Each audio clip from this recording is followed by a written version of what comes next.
Selamat bergabung Bapak Ferdinand Prayogo. Wah, pas sekali Pak Ferdinand adalah yang salah satu penanya yang pekan lalu belum sempat terjawab ya Pak ya, pertanyaannya ya Pak ya. Selamat siang, Mas. Siap, kita pas sekali ini waktunya bergabung Pak Ferdinand. Kita akan mau mulai. Oke, selamat bergabung teman-teman semua. Ada Mas Billy, ada Mas Mancini, terus ada juga uh, Mas Admin dari Trade by Millennials. Selamat bergabung.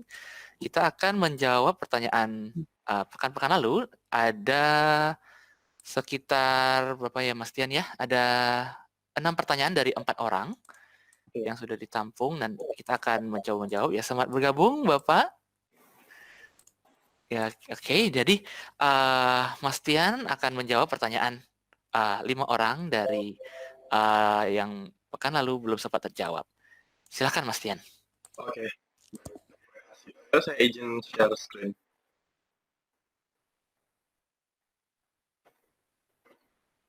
Baik, terima kasih sudah bertanya. 6 pertanyaan. Kita masuk ke pertanyaan yang pertama. Dari Pak Ferdinand Prayogo Cahyo, ada 3 pertanyaan. Yang pertama, apakah para Bapak Rasul yang dipaparkan tadi termasuk dalam 70 murid atau bukan? Saya sudah coba menjawab juga lewat email. Jadi yang disebut sebagai Bapak Rasuli adalah semua orang yang mengajar, semua Bapak yang mengajar, yang mendapatkan pengajarannya atau merupakan anak didik dari para Rasul. Nah, 70 murid ini adalah para Rasul. Jadi, Bapak Rasul itu bisa juga adalah mereka yang memiliki guru atau menjadi anak didik dari salah satu dari 70 murid juga. Nah, dengan logika seperti itu, maka apakah para Bapak Rasul yang dipaparkan tadi termasuk dalam 70 murid atau bukan? Jawabannya bukan. Karena 70 murid juga itu termasuk Rasul. Sementara Bapak Rasul itu adalah mereka yang setelah para Rasul bisa dibilang mangkat. Gitu. Pertanyaan kedua, sejak kapan dan siapa Bapak Gereja pencetus terminologi ortodoks untuk merujuk pada pengajaran yang benar? Terminologi ortodoks, kemarin saya sempat jelaskan itu dikemukakan pertama kali yang kita baca, yang kita ketahui ialah dari Santo Ignatius juga. Santo Irenaeus dari Lyon, Prancis. Tapi itu hanya ditujukan, itu hanya sebagai kata sifat saja untuk merujuk pada sifat atau faktor-faktor penentu ajaran yang benar mana dan ajaran yang salah atau yang non-ortodoks itu yang mana. Yang ketiga, apakah terminologi Katolik yang dicetuskan oleh Santo Ignatius dari Antioquia tentang gereja yang satu, kudus, Katolik, dan apostolik merujuk hanya pada sifat gereja atau sekaligus nama institusi gereja? Kita kemarin juga belajar ya, kalau ternyata Ignatius dari Antioquia yang pertama kali secara eksplisit menggunakan istilah Katolik dalam surat-suratnya. Walaupun dalam perjanjian baru juga sebenarnya sudah ada istilah Katolik. Tetapi yang dicetuskan oleh Santo Ignatius dari Antioquia ini benar-benar atau untuk pertama kalinya merujuk pada gereja kita, gereja Katolik yang dimaksudkan untuk membedakan antara gereja yang benar dengan gereja yang sudah sesat pada saat itu. Jadi, Santo Ignatius benar-benar memakai istilah Katolik untuk membedakan antara gereja yang benar dan gereja yang memiliki pengajar-pengajar yang sesat. Seperti itu. Bagaimana Pak Ferdinand? Ada tanggapan? Oke, terima kasih. Jadi, memang awalnya kata Katolik dan Ortodoks itu kata sifat ya. Baru kemudian di sejarah kemudian baru menjadi ya, semacam nama gereja, iya. Terutama untuk gereja pasca skisma itu ya. Mungkin seperti itu ya. Iya Pak Ferdinand. Jadi sebenarnya awalnya istilah Ortodoks dan Katolik itu sama-sama dipakai oleh gereja. Tetapi nanti setelah skisma Akbar pada abad ke-11 itu baru nanti dibedakan. Oh kami yang Ortodoks, oh kami yang Katolik seperti itu. Tetapi yang Santo Ignatius rujuk sebagai Katolik itu adalah sebenarnya hanya untuk memisahkan antara gereja yang benar dan gereja yang salah itu saja. Gitu.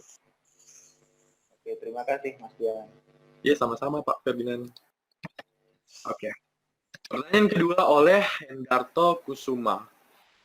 Terkait ajaran Origenes yaitu apostasis. Apabila ada seorang indigo yang beragama Katolik dan mendoakan agar roh-roh penasaran atau setan-setan bisa berdamai dengan Tuhan, walau dia juga bilang bahwa tujuannya mendoakan setan bisa saja berdamai dengan Tuhan walaupun tidak dapat diampuni dosanya dan tidak dapat masuk surga. Bagaimana pandangan Anda terhadap yang dilakukan orang tersebut? Pertama-tama kita tahu bahwa maksud dari berdamai untuk Tuhan adalah untuk mencapai keselamatan. Jadi kalau seorang indigo tersebut berdoa untuk setan-setan bisa berdamai dengan Tuhan, itu sudah tergolong ajaran sesat yang dikemukakan juga oleh Origenes yang mengatakan bahwa setan-setan itu bisa berdamai. Jadi karena tujuan berdamai dengan Tuhan itu adalah untuk diampuni dan masuk surga, atau dalam kita Katolik Timur lebih prefer menggunakan istilah theosis atau bersatu dengan Tuhan, maka itu juga termasuk ajaran yang salah. Pandangan saya terhadap yang dilakukan orang tersebut itu adalah tindakan yang sia-sia. Jadi tidak perlu berdoa agar setan itu bisa masuk surga atau bertobat. Gitu. Pak Hendarto Kusuma mungkin sudah ada di sini. Pak Hendarto sepertinya belum bergabung bersama kita, Mas Tian. Oh, oke. Tapi nggak apa-apa, nanti ini kan direkam dan disiarkan di YouTube. Iya. Nanti Pak Hendarto bisa kita beritahukan. Moga-moga ya bisa. Oke, pertanyaan selanjutnya dari Ibu Brigita Yolanda. Mungkin bisa dijelaskan lagi mengenai ajaran kebangkitan badan oleh Origenes tadi. Saya belum mengerti di mana letak errornya. Oke, jadi ada perbedaan antara kebangkitan badan yang diajarkan Origenes dengan yang telah dipercayai gereja dan dipercayai gereja sampai sekarang. Perbedaannya di mana? Ya, perbedaannya itu pada model kebangkitan. Kita dalam kredo mengatakan, aku percaya akan kebangkitan badan. Origenes juga mengimani kebangkitan badan, tetapi bukan badan yang gereja atau kita sekarang pahami. Jadi, beliau berargumen bahwa tubuh manusia itu memiliki fungsinya masing-masing. Jadi, kalau nanti dibangkitkan pada masa depan, tubuh kita ini juga akan memiliki fungsi seperti pada masa kini, pada saat ini. Jadi, kita nanti akan bisa lapar nanti. Kita nanti akan bisa bingung. Kita nanti akan bisa buang air besar kalau kita nanti dibangkitkan dan tubuh yang sama seperti ini. Itu yang dipikirkan Origenes. Sementara, letak errornya di mana? Akhirnya, beliau mengatakan bahwa hal ini adalah tidak mungkin. Tidak mungkin manusia nantinya setelah dibangkitkan dengan tubuh yang sama akan memiliki fenomena-fenomena dan kebutuhan yang seperti sekarang ini.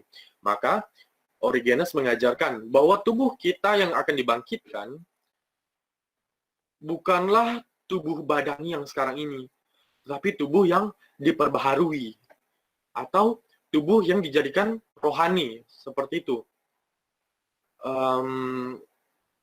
Beliau juga berargumen bahwa bagaimana nasib dengan tubuh orang yang misalnya dikremasi atau dikasih makan sama burung-burung, atau mungkin langsung dikuburkan saja, dan kita tahu baik dimakan oleh burung maupun dikubur, itu kan nanti tubuh kita akan terdekomposisi dan akan menjadi satu dengan si pemakan tubuh kita, gitu. Misalnya saja pohon atau burung tersebut.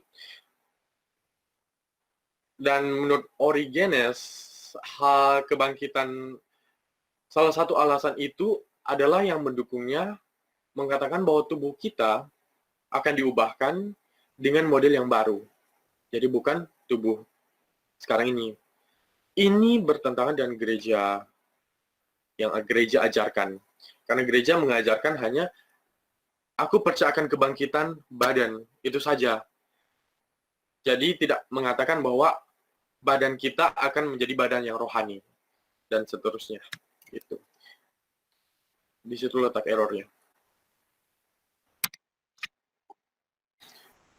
Ibu Brigit, ada?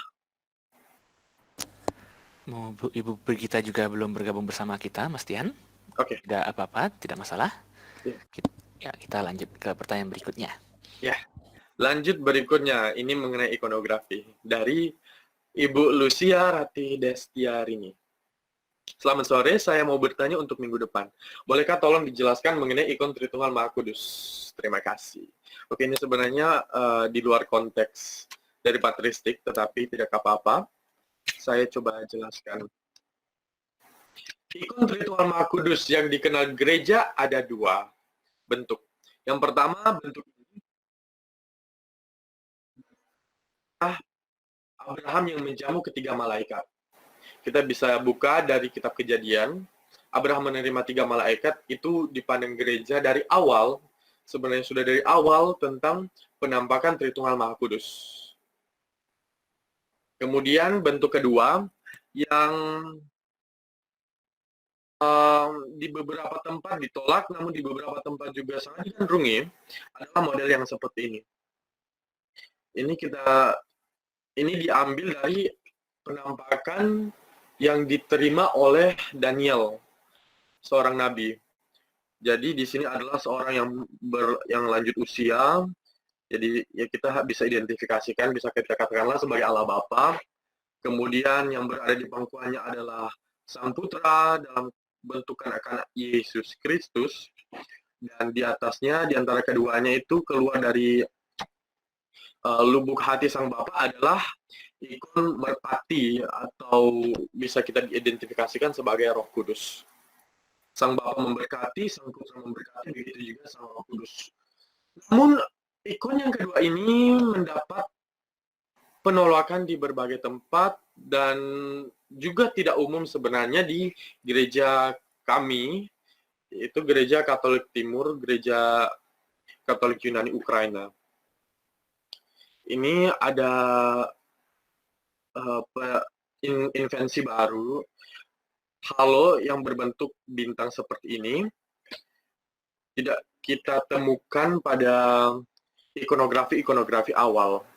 Jadi, halo yang kita kenal atau lingkaran cahaya di sekitar kepala yang dikenal dalam ikonografi itu hanya halo yang polos atau hanya lingkaran cahaya saja, dan lingkaran cahaya yang memiliki tanda salib yang hanya digunakan oleh Tuhan Yesus Kristus. Sementara halo yang memiliki bentuk seperti ini itu dalam ikonografi awal tidak kita temukan atau tidak umum, tidak diterima oleh gereja pada umumnya. Jadi ini merupakan, bisa kita katakan, invensi baru, modern. Begitu. Maka saya mungkin akan menjelaskan ikonografi Tritunggal yang dalam bentuk tradisional seperti ini. Ini adalah 3 malaikatnya, Abraham, adalah Sarai istrinya. Ini adalah kambing yang sedang disembelih. Kalau kita bisa lihat lebih detail, di sini dilihat kambingnya itu sedang disembelih, atau juga ada di bagian, ada di dalam chalice, di dalam mangkok yang ada di atas mesbah perjamuan. Sementara Abraham dan Sarai, kita lihat mereka mempersembahkan roti. Jadi dari ikonografi awal, dari awal perkembangan ikonografi ini sudah dimasukkan juga maksud-maksud bahwa akan ada perubahan atau pergantian korban atau pembaharuan korban, yaitu korban yang berdarah, kambing dan domba dan seterusnya akan diganti dengan korban yang tak berdarah, yaitu ekaristi. Itu adalah salah satu tambahan. Tetapi jika Abraham dan Sarai absen, biasanya roti dan kambing ini tidak akan kita jumpai. Ikon Tritunggal yang seperti ini sudah ada sejak abad ke-5 setidaknya, ada di Basilika Santo Stefanus, kalau tidak salah, pertama kali, tetapi diperkenalkan ke gereja Rusia itu oleh yang kita kenal sebagai seorang ikonografer besar namanya Andrei Rublev. Dan ini yang paling terkenal. Pertama, identifikasi figur. Ini disebut ikon Tritunggal. Dari mana kita mengetahui ini adalah ikon Tritunggal? Kita lihat di sini adalah 3 malaikat. Secara tradisional kita mengidentifikasikan bahwa ini adalah Sang Bapa, ini adalah Sang Putra yang di tengah, dan yang di paling kanan adalah Sang Roh Kudus. Kenapa Allah Bapa itu bukan di tengah? Kenapa harus di paling kiri? Argumen yang bisa dipakai untuk ini adalah Allah Bapa, bahwa kita membaca dalam Alkitab bahwa Allah Putra akan duduk di sebelah kanan Sang Bapa. Namun tidak akan kita dapati dalam Alkitab mengatakan ada yang duduk di sebelah kiri Sang Bapa. Oleh sebab itu, dalam ikon ini diidentifikasikan Sang Putra dan Sang Roh Kudus akan duduk di sebelah kanan Sang Bapa, maka Sang Bapa ada di paling kiri, seperti itu. Kemudian kita identifikasikan juga dari warna baju mereka. Kita bisa lihat Sang Bapa dan Sang Roh Kudus memiliki baju dalam atau disebut tunik berwarna biru. Sebentar. Ini berwarna biru. Sementara Sang Putra memakai tunik berwarna merah. Ini kita akan sering jumpai juga di dalam ikonografi Kristus. Sang Putra itu selalu akan digambarkan memakai tunik warna merah dan memakai toga warna biru. Warna biru dalam ikon ini menggambarkan kemuliaan sorgawi. Jadi Sang Bapa, Sang Putra, dan Sang Roh Kudus itu secara alami memiliki tabiat ilahi. Kemudian kita lihat toga Sang Bapa, itu menutup kedua tangannya, atau kedua tangannya itu terbelenggu dengan toga. Sementara kita lihat tangan kanan Kristus, tangan kanan figur yang di tengah, itu terbuka. Karena orang Yunani itu biasa memakai himasi atau memakai toga itu membiarkan tangan kanannya itu terbuka. Sementara kita lihat dalam Roh Kudus, tangan kirinya yang terbuka, bukan tangan kanannya. Ini bisa kita juga tarik satu pesan bahwa Sang Putra dan Sang Roh Kudus adalah tangan kanan dan tangan kiri dari Sang Bapa, atau adalah yang melakukan pekerjaan Sang Bapa. Kemudian kita melihat latar belakangnya. Atau ada juga yang berwarna biru. Tidak pernah atau jarang yang berwarna hitam atau berwarna merah. Ikon itu memiliki latar belakang juga warna merah dan hitam untuk menggambarkan merah untuk kemartiran dan hitam untuk menggambarkan alam semesta. Dan biasanya hanya digunakan bagi ikon Kristus. Tetapi dalam ikon ini menggambarkan warna emas atau warna biru untuk menekankan peristiwa sorgawi yang sedang terjadi di atas bumi pada saat itu. Kita bisa lihat ini ada sebuah rumah, adalah rumah Abraham, dan yang di tengah, di belakang Sang Putra, kita lihat sebuah pohon. Ini adalah pohon, dan di belakang Sang Roh Kudus, bukit batu yang besar. Kita interpretasikan bahwa rumah ini adalah simbolisasi dari gereja. Pohon itu hanya memiliki satu makna dalam ikonografi Kristen, yaitu kayu salib, Sang Pemberi Hidup, yang nanti akan dipanggul oleh Sang Putra, dan batu karang ini akan juga dalam ikonografi menyimbolkan perjanjian baru dan perjanjian lama, atau jika dikaitkan dengan Roh Kudus, kita bisa menarik pesan bahwa Allah adalah sumber perlindungan, batu karang yang teguh. Jadi bisa dikatakan ketiga benda di belakang figur-figur ini adalah simbolisasi dari peran mereka bagi kehidupan umat beriman. Begitu. Hubungan antara ketiga malaikat ini kita bisa lihat Sang Putra dan Sang Roh Kudus itu keduanya menundukkan kepala kepada Sang Bapa, bukan menundukkan kepala dengan wajah yang takut, tetapi mereka memandang Sang Bapa, dan Sang Bapa memandang mereka berdua itu dengan tatapan yang penuh cinta kasih. Tidak ada ketakutan. Apa yang ingin disampaikan kepada kita melalui ikon Tritunggal ini. Kita bisa lihat, bagian tengah ini adalah bagian yang kosong. Bagian tengah ini adalah bagian kita.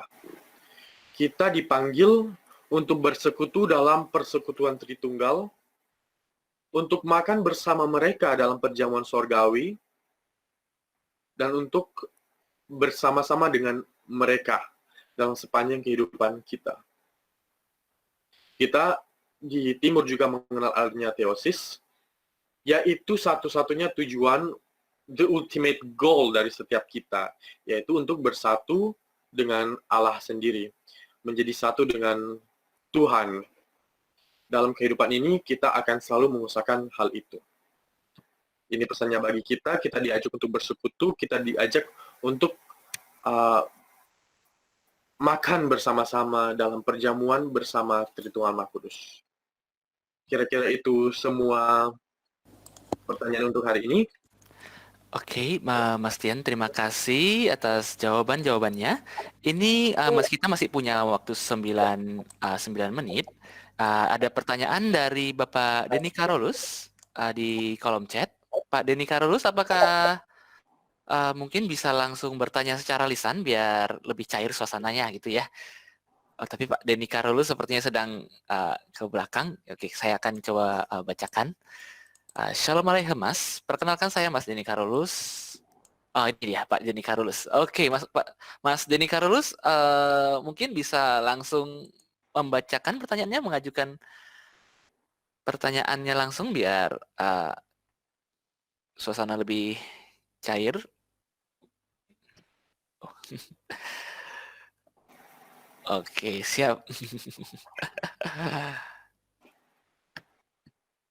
Oke, iya. Iya, oke. Mas Denny masih di mute itunya, mic-nya. Mungkin bisa langsung mengajukan langsung biar lebih cair suasananya, ada interaksi langsung gitu ya. Silakan Mas. Assalamualaikum. Waalaikumsalam. Saya mau bertanya Mas, waktu itu kan di zaman Kaisar Justinianus yang membangun kota Gereja Hagia Sophia di Istanbul, Turki. Nah, apakah Justinianus itu yang kebetulan membangun Hagia Sophia itu atau Santa Sophia itu masuk ke dalam bapak-bapak patristik? Karena waktu itu Justinianus kan menyebarkan gereja ortodoks termasuk Katolik Timur di seluruh dunia, termasuk seluruh Eropa, termasuk Eropa Timur, bahkan sampai Rusia. Apakah itu masuk ke dalam bapak patristik itu?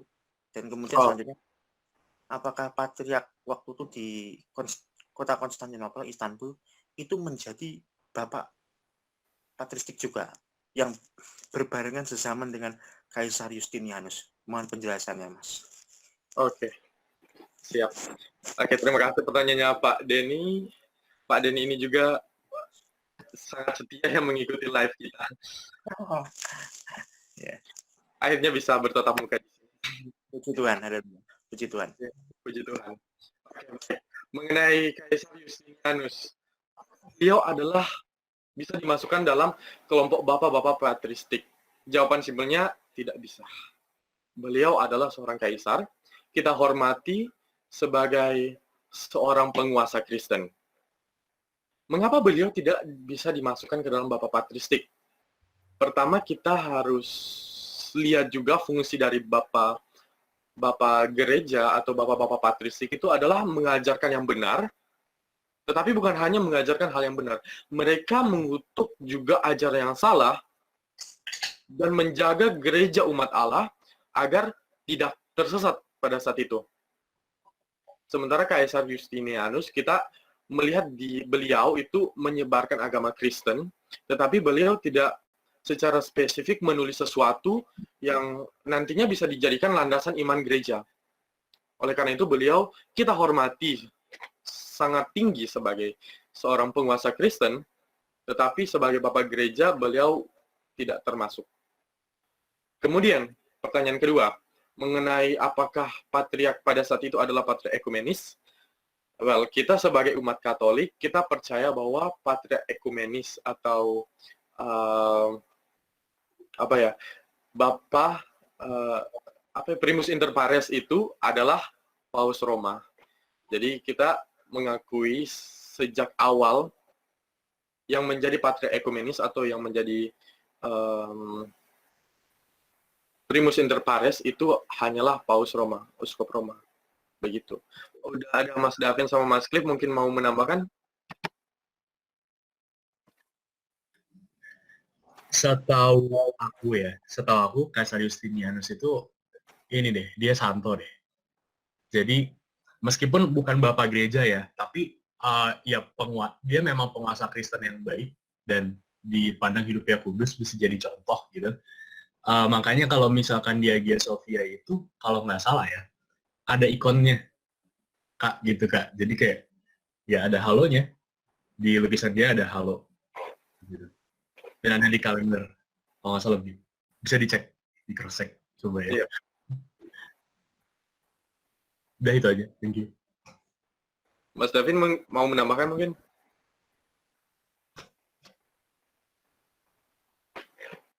Pertanyaannya apa tadi? Oh, Mas Denny, Mas, mungkin di unmute dulu, Mas. Saya hanya dengan setengah jalan, Mas. Apakah Kaisar Justinianus yang kebetulan kaisar yang membangun Hagia Sophia di kota suci Istanbul atau Konstantinopel itu juga bisa dimasukkan menjadi bapak-bapak patristik? Dan kebetulan itu kan sudah ada patriark ekumenis di Konstantinopel.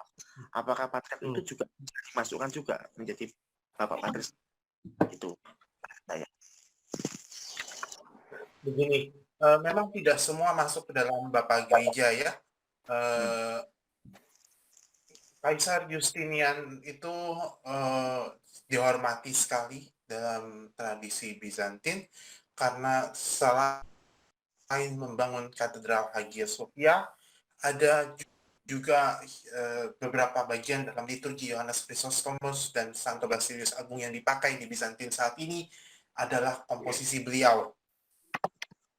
Tapi memang harus diakui beliau tidak membuat tulisan secara khusus yang panjang lebar sebagaimana Bapak Gereja pada umumnya begitu ya, tentang ajaran iman dan segala macam itu kita tidak melihat bukti bahwa dia panjang lebar tentang iman begitu ya, karena suka tidak suka yang namanya kaisar pasti lebih sibuk dengan urusan jadi kaisar. Kira-kira gitu. Siap, terima kasih Mas Davin dan Mas Cliff dan Mas Tian atas jawabannya. Mas Denny bagaimana? Apakah sudah cukup menjawab? Cukup itu aja dulu. Cukup siap.